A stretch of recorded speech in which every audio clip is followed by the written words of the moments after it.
Football Film Room Show. I'm Nick Kehoe. Got another great episode for you today. Finally have some real football to talk about. And we'll get to a lot of these Week 1 games that we all just saw. We'll talk some Aaron Rodgers, Josh Allen, Justin Herbert. But before we do any of that, I want to talk about a story that is kind of intersecting the NFL and college. And that's the report that Bill Belichick has banned Patriots scouts from being able to attend UNC practices or go to their facilities. And after his first win as a college head coach last week, he pretty much confirmed that. He said something to the effect of, well, I'm not really welcome around their facilities, so they're not welcome around here. That's kind of the way it works. Now, I've seen some people say that that's petty. Come on, Bill, can't you just let bygones be bygones? But I think we need to understand a little bit of where Belichick is coming from. There's been this narrative, this attempt to say that Bill Belichick really wasn't as involved in the Patriots dynasty as we originally thought. He wasn't the driving force. It was really Tom Brady. And that's been primarily driven by the media, that narrative, which I'm sure it bothers Belichick a little bit. But let's face it, the media is in the business of building up people that they like, tearing down people they don't like, so it's a little bit to be expected. And I'm sure that there's some bitterness there because the Patriots fired him with, I think he was probably 2 seasons away from setting the all-time wins record, and it doesn't look like he'll get back to the NFL now as a head coach. So there's probably some anger and resentment there, but one of the biggest things has to be the fact that the Kraft family, the Patriots, they've kind of engaged in a media campaign to say that Belichick wasn't really as instrumental as we all thought he was. I mean, that's what the documentary was. That 10-part documentary, The Dynasty, that came out pretty much right after Belichick was let go. The general gist of the documentary was that, you know, the Krafts and Tom Brady were really the ones responsible. And I'm paraphrasing here, but, you know, Belichick was just this nuisance who wasn't as involved in football as we all thought. He was really more responsible for Deflategate and Spygate, and he didn't support Tommy enough. And, you know, he wanted to keep Aaron Hernandez around when no one else wanted to, and he should have foreseen everything that was going to happen and all sorts of nonsense like that. It was borderline Soviet-style propaganda is what it was, what the overall documentary was. And look, the Kraft name was at the end of every episode, so I don't know what exactly their role was in the development or final say in that documentary, but I know for sure that if they wanted to have a change in that documentary, if they saw a first cut and said, this is a little bit ridiculous and overblown, can we go back and change it, that the folks making the documentary would have done that. And you heard former players come out and say that they were interviewed, and they were like, this is not at all what I said. They took a 10-second comment out of context and cut out my 5-minute answer where I was praising Belichick. So you can see where Belichick's coming from. Because if you go back to 2001 and the start of that dynasty, I know the narrative you've been fed is that, well, his first year with the Patriots, they were 5-11, and then they started 2001 0-2. Bledsoe gets hurt, Brady comes in, and they start winning. Therefore, Tom Brady is the reason that the Patriots dynasty even happened. That's not really the truth. And it was much clearer back in 2001, but if you go back to that season, you can see that Brady was just one of the many cogs, one of the many aspects of the team that allowed them to kind of pull off a miraculous season. But it was the defense, it was the special teams, it was their game plans, how well they were coached. The Patriots went 11-5 that season. And in the final 5 games of the regular season, as well as the 3 playoff games that the Patriots went on to play, so 8 total games, that's half of an NFL season, Tom Brady over that stretch threw 3 touchdown passes and 6 interceptions. The Patriots won all 8 games. You can even go to the playoffs, and he played 10 quarters because if you remember, he got knocked out of the AFC Championship game against the Steelers, and Drew Bledsoe finished the game. The Brady-led offense accounted for 29 total points in 10 quarters. That's an average of 11 or 12 points a game. That's not even as much as teams in the late 60s and 70s were scoring on their way to winning the Super Bowl. And on top of that, the defense and special teams scored 3 touchdowns in the playoffs. Tom Brady's offense scored 2. Don't tell me that Tom Brady was the reason that team won. Again, not taking away what he did on that final drive in the Super Bowl or at the end of the Raiders game, but these were teams built in Bill Belichick's vision. He was the driving force in the style, the way they played, the game plans. He was the visionary. He was the guy that built this thing from the ground up. And that 2001 season is evidence of that. You hear over and over, oh, he can't win without Brady. Belichick never won without Brady. He kind of did in 2001. Not just in the AFC Championship game when Drew Bledsoe was his quarterback for the final 2.5 quarters, but in general, that wasn't the Tom Brady that we all know and love now. That wasn't the guy that turned into one of the best to ever play, if not the best quarterback to ever play the game. And if you look at the 2003 and 2004 championship seasons, it was very much the same thing. Maybe not to quite as extreme of a degree as it was in 2001, but those teams were defense first. They had the number 1 scoring defense in 2003, the number 2 scoring defense in 2004.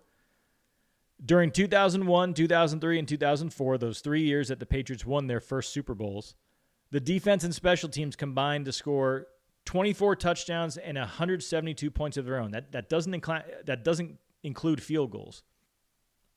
That was more than any other NFL team during that time, which might explain why the Patriots were able to win regardless of how the offense performed.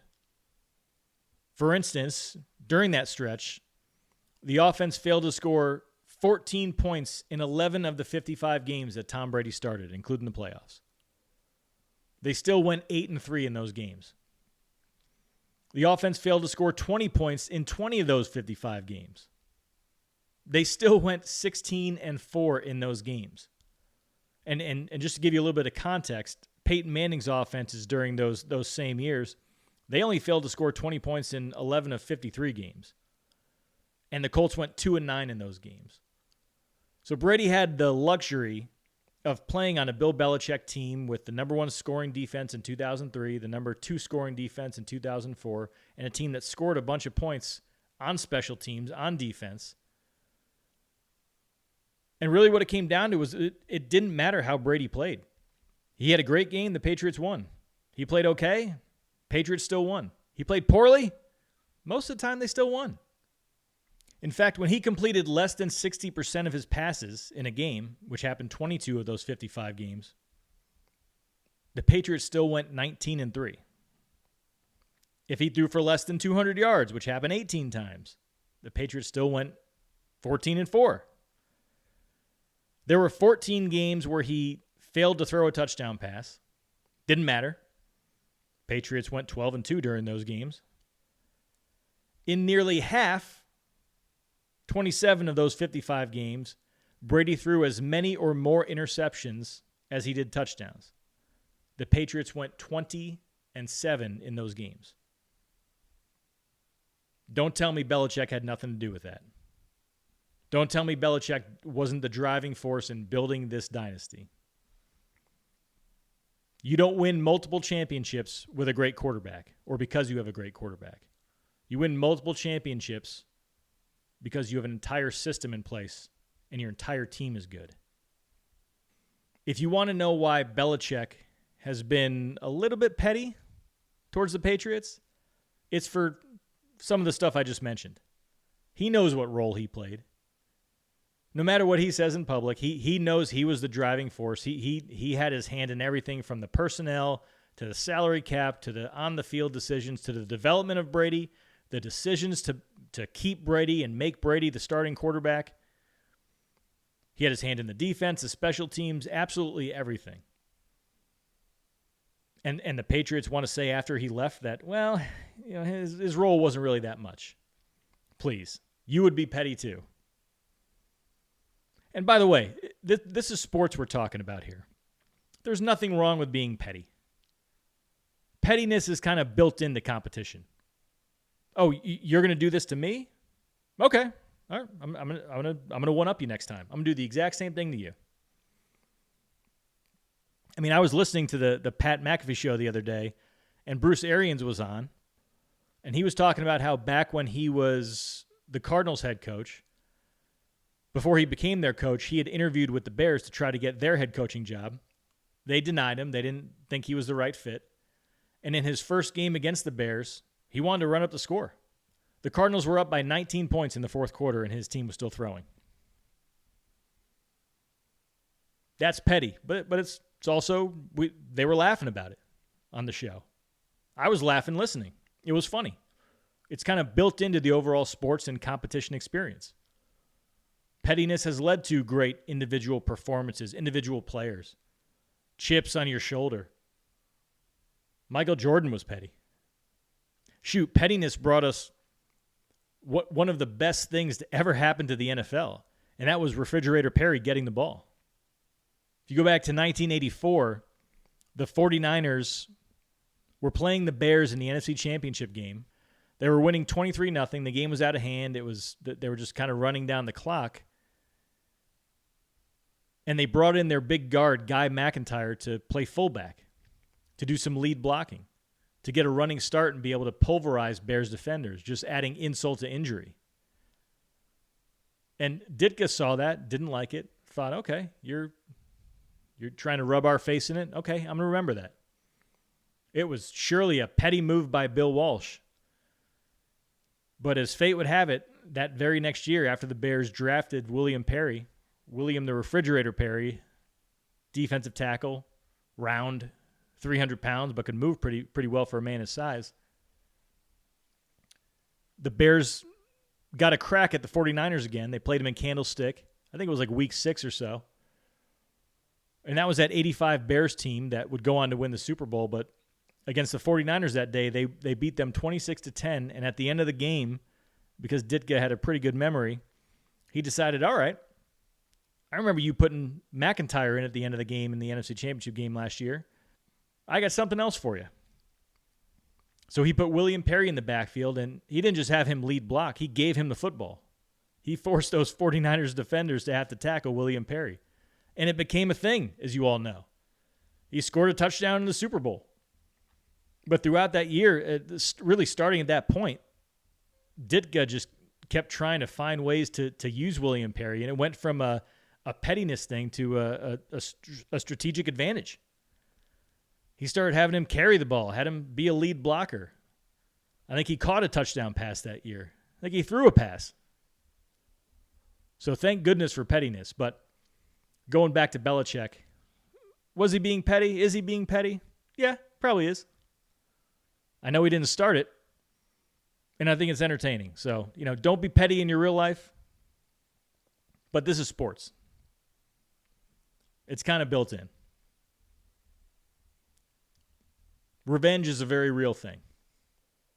Which brings us to our Week 1 games. And there were quite a few revenge games on the docket. Most notably was probably Aaron Rodgers making his first start as a Steeler against his former team, the Jets, in the Meadowlands. I'm not going to focus on the revenge element here. Instead, I want to focus on the way Aaron Rodgers played. And I got to tell you, the way he looked physically throwing the football was reminiscent of what we saw 3 or 4 years ago, what he looked like 3 or 4 years ago. And the biggest place where that stood out was in his ability to see an open receiver and instantly get the ball out with an accurate throw. And what I mean by that is he didn't need to reset his feet. He's always had the unique ability to, as soon as he sees an open receiver and makes a decision to throw the ball, doesn't matter where he is in his throwing motion, doesn't matter where his body is, how his feet are set up, he can just get the ball out from an off-balance position and still deliver an accurate throw downfield. He did that multiple times on Sunday against the Jets, and it stood out to me merely because you didn't see that last year quite as often.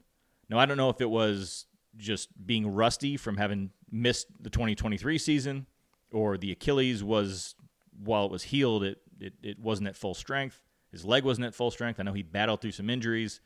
Maybe there was a confidence factor, but he just didn't look as confident last year throwing the football at times as he did on Sunday against the Jets. And that's the biggest thing to be encouraged about if you're a Steelers fan.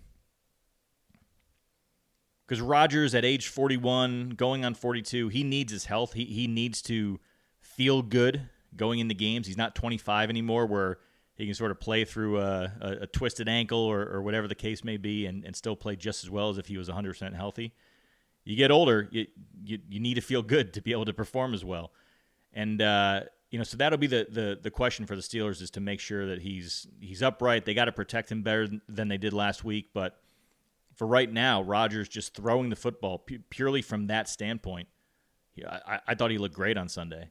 And then, of course, he was doing everything he normally does, the line of scrimmage, moving his running back around, using hard counts to see what the defense is doing, have them tip their hand, setting the protection, giving hand signals to his receivers to break off their route or do something behind a running play. But, he looked good. He looked confident. He looked comfortable. And so it's just a matter of the Steelers progressing there. He's going to keep looking more comfortable. He's going to keep feeling more comfortable, getting more and more familiar with Arthur Smith's system. But I think you've got a lot of reason to be encouraged if you're a Steelers fan. All right, moving right along here. Josh Allen, another quarterback who deserves a mention from week one. Allen is known for his physical traits, his ability to throw the ball, run, his size, takes on defenders. He's just a unique quarterback, but he really has become a complete player over the last few years, and that was on display against the Ravens. He was throwing with anticipation. He was moving defenders. He was holding backside safeties. The Ravens tried to get him a few times with some post-snap rotation, and he easily deciphered it, and not only did he decipher it, he did it quickly. It didn't impact his timing on the play, and he was still able to not just read what the defense was doing, but then, again, hold safeties, hold defenders, create completions. The 51-yard completion to James Cook that everyone's given Chris Collinsworth some flack for because he was giving Allen all the credit for that. Allen didn't deserve all the credit. It was a very nice catch and run by James Cook. Joe Brady did a great job sort of designing the whole play and helping draw out what the Ravens were doing as a defense. But Allen orchestrated the whole thing, recognized the coverage, got them into the right protection, and then got the ball to Cook for a big play, and that kind of started the comeback. But Allen, I've loved watching him grow as a passer. It's not very often you see a guy come out of college with just such raw physical skills and become such a polished player, and that's what he's become. He is a very polished quarterback now. He'll never be Peyton Manning. He doesn't quite need to be Peyton Manning, though. He doesn't need to be Tom Brady because he does have that physical element. He does have a strong arm. He can get away with certain throws or being a little bit late. He can run. He can run over defenders. But the biggest thing with the Bills is you want to see how can he be consistent. And playing the way he did on Sunday night against the Ravens, that's going to lead to him being consistent. So great start for him there. Speaking of great starts, the Chargers had an extremely impressive win over the Chiefs last Friday night. Justin Herbert, he's another one of those guys like Josh Allen that's just physical specimen, 6'5", can throw the ball out of the stadium. But he's got a lot of polish to his game, and Jim Harbaugh was alluding to it, that this is what you get when you got a guy that's got two healthy ankles. So I think that sheds some light on Herbert not feeling great throughout most of last season, playing through some things. And he still had a good season. He only threw 2 interceptions, in the regular season anyway. But he's one of those guys that I've always wanted to see him just have the support around him. Doesn't necessarily need a Ben Johnson offensive coordinator designing just free completions everywhere, but just needs a physical O-line, needs to be protected, needs some receivers. Just want to see him have a complete offense around him and to see what he can do in that sort of setting. And against the Chiefs, he was unbelievable. I got to give some credit to Greg Roman. The Chargers went against tendency. That's a little bit of how they caught the Chiefs off guard, I think. They threw a lot on first down. They used a lot of play action. Last year, they were a high percentage, high-frequency running team on first down. I believe they threw the ball in just 42% of first downs last year, and that ranked 25th in the NFL. On Friday against the Chiefs, they threw the ball on 15 of 26 first downs, removing quarterback kneels. That was a rate of 57.6%. That would have been third last year in the NFL, just to give you some reference on that. So Herbert completed 10 of 13 passes on first down, 150 yards and a touchdown. He also scrambled for 13 yards, I believe. That's an average of about 11 yards per play on first down, which is a great way to start a new set of downs every time you have the ball. But aside from that, there were times in that game where it just looked like, okay, the Chiefs are coming back.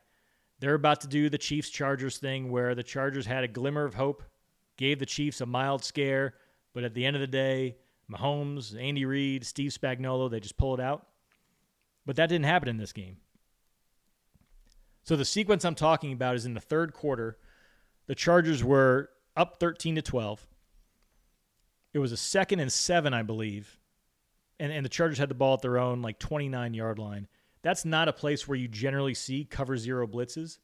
And Spagnuolo brought one. Completely caught the Chargers off guard. Herbert got ear-holed. Looked like a really big, vicious hit. And now it's 3rd and 14. The Chiefs are likely going to or 3rd and 15. The Chiefs are likely going to get the ball back. They're going to drive down the field, take the lead, and never look back from there. And what did Herbert do? 3rd and 15. Quickly processed the coverage. Found his guy for 14 yards. Chargers went for it on 4th and 1. They picked it up. And they were on their way. But more impressive was that later in that drive, Spagnuolo brought another cover zero blitz. And this time, Herbert recognized it, got the ball out of his hand to the correct receiver, to the guy with the softest coverage. It was an unexpected moment for the blitz, and he saw it and picked it up. Kept the Chargers moving down the field. And they end that drive with another touchdown to take a 20-12 lead. Again, it was a situation where Herbert used a little shoulder roll to get Trent McDuffie moving, manipulated the coverage, found his receiver in the corner of the end zone, touchdown Chargers. And then the final touchdown of the game, which gave them a 2-possession lead, Spagnuolo brought cover zero pressure again. And Herbert saw it, backed up to buy some time, knew he had time to reach his receiver, to get the ball to his receiver, and he did just that. Ended up being a touchdown. Chargers took a 2-possession lead, and I know they got the ball back. The Chiefs did score. Herbert had to scramble for another first down, but really it was those cover zero plays and his response to Spagnuolo that was really impressive and a great start for the Chargers. The Chiefs did have a lot of busted coverages. I don't know if that was a result of it just being week one or having lost Justin Reed, safety who contributed so much during their Super Bowl runs. So that'll be something to watch. We'll see if the Chiefs can bounce back on both sides of the ball. They've got a tough matchup against the Eagles. And that's probably a good segue to that Eagles-Cowboys game. And we're going to talk more about the Cowboys on this side because, that game, sometimes football is not that complicated. It's kind of simple. The Cowboys win that game if CeeDee Lamb holds on to 2 of those catches. Jake Ferguson also had another drop, although he got rocked for a personal foul penalty right after, so it wouldn't have necessarily – I can't necessarily give him too much flack for not catching that, but it was a play he probably should have made, and had he done so, the Cowboys scored to take a 27-24 lead. Instead, he drops it, they get the penalty, and then Miles Sanders fumbles in the very next play. Those games are going to happen. You can't take too much from it. You can't say CeeDee Lamb is a problem or it's something we need to look out for. He'll bounce back. He had a great game aside from those two drops. Dak Prescott looked great, threw the ball really well. It was just he was in total command all game. The issue I have is the other side of the ball, and I think this is the issue that all Cowboys fans are concerned with. It's that defense. They didn't get any pressure on Jalen Hurts. And I'm sorry, this is where I have to drop in that obligatory comment. Could have used Micah Parsons. Could have used Micah. Because he would have been able to probably get pressure on Jalen Hurts and not just get pressure, but also chase him down if he scrambled. Almost act as a de facto spy, even if he's not officially a spy. Because that was one of the biggest issues that the Cowboys faced in this game, was that Jalen Hurts killed them with his legs. But more importantly, they had no plan. They had no plan to account for his legs, which just didn't make any sense. They didn't spy him at all, or they did. They seldom spied. It was maybe one or two. But Hurts made them pay. I think he had a career high in scrambles for first downs, a career high. For a guy that uses his legs a lot, for the Cowboys not to have a plan was just inexcusable. And it wasn't just having a spy or not having a spy that did it. It was the way they rushed the passer. They allowed him to break contain. Edge rushers who were supposed to have that contain responsibility were taking their rushes inside quickly, easily, providing escape lanes for Hurts. Pass rushers on the interior were just going right by Hurts. Like, you have to keep him in front of you. And the Cowboys, they didn't do it, and it didn't look like it was a point of emphasis all week in practice. It didn't look like it was something that they were thinking about since the schedules came out several months ago. And I don't know how that happens. I don't know why that happens. But it cost them on the final third down of the game, where they were trailing 24-20. They needed to stop. It was 3rd and 3. It was a situation where you can't allow Hurts to get any yards, because then the Eagles are going to do a tush push, and we all know they're going to get it. And instead of having everyone up at the line, the Eagles went empty, so they had to have 5 defenders account for those 5 eligible receivers. But the other 6 defenders should have been up at the line. Should have been either, ready to blitz, cover 0, bring the house, don't give Jalen Hurts any escape lanes. If he makes a throw, a good one-on-one throw, so be it. That's kind of the position you're in. You're a little bit desperate. You have to force them to make a play, but you can't give it to them so easily. And that's what the Cowboys did. They played with 2 safeties deep, rotated down to cover 3 at the snap, but those 2 extra defenders, the 2 deep safeties that should have been up at the line of scrimmage in a different defense, one was playing deep in cover 3. The other one was coming down late, but was still 8 yards from the first down marker. So Hurts was able to navigate the rush, easily pick up 3 yards, and that was the game.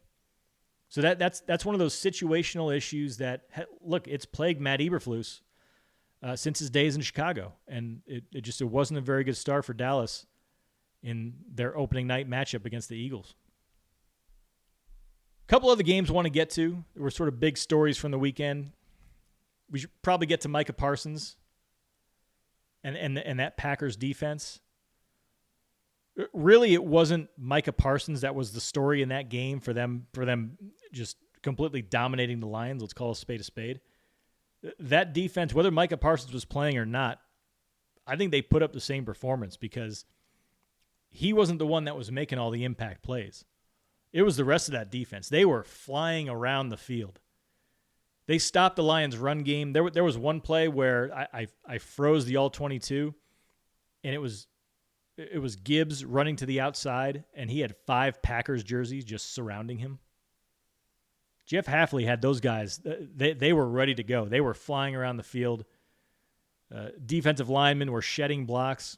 Linebackers were diagnosing the run and then attacking the line of scrimmage. Quay Walker looked great defending the run. He was outstanding. And then the Packers did their thing. They played a lot of zone, but they disguised a lot of it.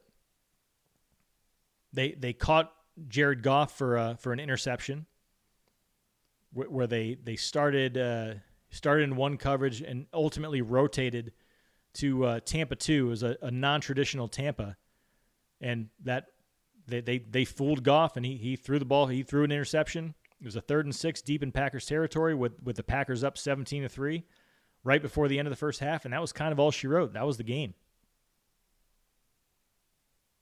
So that Packers defense, Hafley in year 2, he did a lot of good things in year 1. Does a lot of great things with disguise. And that's so important in today's NFL where quarterbacks will get 2 plays in the huddle. They'll get up to the line, and then they'll try to read the defense, and they'll pick which play they want to run. When you use disguise, it's not necessarily about fooling the quarterback or fooling the other team entirely. It's more about, hey, you don't know what we're going to play until after the snap, so you can't get into your best possible play at the line of scrimmage. And that's what the Packers probably did all game in ways that is tough for me to see on film necessarily or quantify, but it had a role because the Lions, the offense looked flat. They didn't have the defense on its heels like they always did. Now Ben Johnson not being there was certainly a part of that. It just seemed like there wasn't as much motion or as many plays where the scheme put the defense on its heels. So we'll have to keep an eye on that to see how the Lions kind of progress and evolve throughout the rest of the year. But ultimately, the Packers, to me, they were the aggressor in this game. They had the Lions looking flat, and I think that Packers defense looks good. They're for real. Last game I'll talk about is the Vikings and the Bears. And really 2 sides of this. I guess we can start with Caleb Williams and the Bears.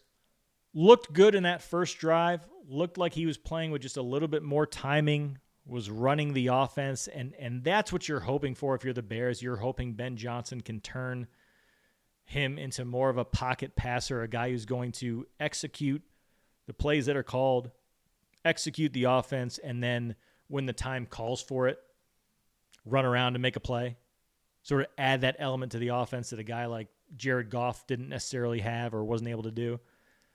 The problem is Williams hasn't really been able to sustain that type of play at any point in his career for a full 60 minutes. He just has that playmaker tendency that on the one hand, it's great to have because it's not teachable, but on the other hand, it can't be such a first resort or a second resort even. It has to be a last resort. You can't do it right away all the time. You can't rely on it. You can't lean on it. And this game really turned at the end of the third quarter with the Bears up 17-6. J.J. McCarthy on the other side had already thrown an interception for a touchdown. He didn't look great, and I'll get to him in a second. And it looked like the Bears were in total control. You go in for a score there at the end of the third quarter, it's 24-6. Game's over, right? But instead, it's 1st and 20. They're in field goal range, and he takes a intentional grounding penalty. And it was one of those plays where a defender broke through. That part probably wasn't his fault.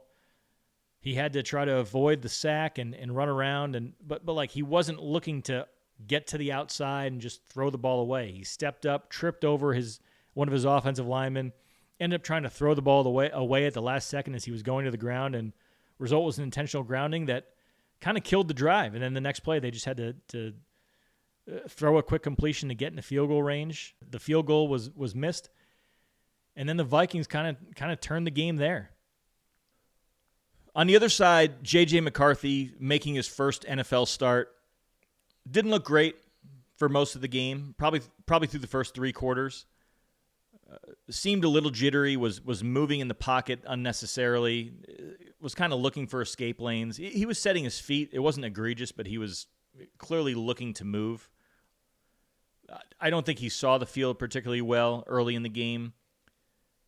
I think on the pick 6 he had in the third quarter, the Bears were bringing a cover 0 blitz, and he did just about everything right there. I think he set the protection, as Kevin O'Connell said after the game. Had the blitz picked up, just didn't read the body language of the defender over the receiver he was throwing to. So he was trying to throw a deep out, a far hash deep out to Justin Jefferson, and the corner over him was just sitting because he knew it was cover 0. He knew it was probably going to lead to a quick throw. McCarthy didn't read that corner and see that he wasn't getting any depth, and he let the ball go, and just guy made a good play on it. It was a pick 6. Interestingly enough, O'Connell said after the game that he thought McCarthy's process was more or less right there. I mean, he set the protection well. He went to the correct first read. He thought, if anything, he could have just moved on to the second read when he saw that the first one wasn't really open, which is not something that you normally do on against cover zero. But because they had it picked up, he had the chance to sit in and maybe get to that secondary receiver. So lesson learned. Obviously, they ended up winning the game, so no harm, no foul. But you saw McCarthy start to settle into the game really at the start of the fourth quarter. I think there was one throw to the left sideline where he let the ball go as he was taking a shot. Just a great professional quarterback play. There was another one, his first touchdown pass, where he had to slide in the pocket to avoid pressure. Was looking to the right first. Looked like he had probably an alert route or the number one read in his progression. Then he got to his next read, and it was a great example of him moving in the pocket while getting to his next read, keeping his eyes downfield, and then delivering a ball in the middle of the field where there's generally a lot more defensive traffic, and it's much harder to do. And he was able to do it on that play. So it was an impressive touchdown, first touchdown pass for him. And then Kevin O'Connell, I mean, he's the king of putting his quarterbacks in great position. And the second touchdown pass to Aaron Jones, that was just another great example of it. They ran sort of a dig with a wheel, with Aaron Jones running the wheel out of the backfield. He was the intended target of the play. They added a third receiver to that side to run to the flat, and that actually pulled one of the linebackers out to the flat with him, and it led to one of the Bears' backup linebackers who was starting getting matched up on Aaron Jones, and that's the matchup that was exactly what they wanted. Safety over the top went with the receiver, and that left Aaron Jones just in that one-on-one situation, an advantageous matchup. McCarthy, I think, knew he was going to go to him the whole time. Didn't deliver a great ball, but did a good job just reading out the play and getting it to the right place. And that was all she wrote. Touchdown pass, and the Vikings took the lead. And they would keep that lead. But overall, a good showing of what McCarthy can do, sort of the resilience he has and the ability to play for four quarters. That's a trait. That's a skill. It is very tough when you are playing poorly for three quarters, certainly in your first NFL start, to come back in the fourth quarter and turn things around like he did.